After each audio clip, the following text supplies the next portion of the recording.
هو في حد سمع عن المخلوق بتاع شبرا القديمة؟ ده مش هزار، حصل فعلا.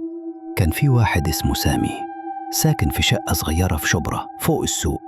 كل حاجة حواليه زحمة ودوشة، بس الشقة نفسها هادية. لحد ليلة ما حس بحاجة غريبة. الساعة كانت حوالي 3 صباحا.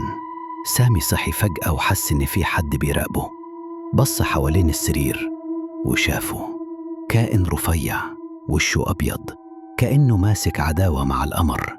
واقف ساكت، مش بيتكلم، مش بيحرك حتى عين.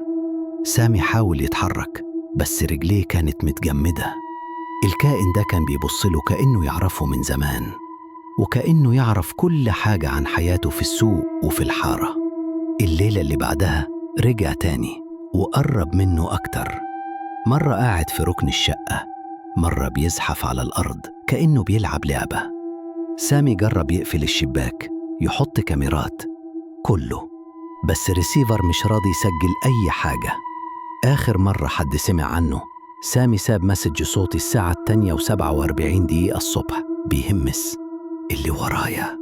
نادى عليا باسمي بصوتي بالظبط. لما الناس دخلوا الشقة الصبح، كل حاجة كانت مقفولة غير السرير. كان مفروش متفكك، والأرض ما تخدوش فيها علامات خبط وزحف.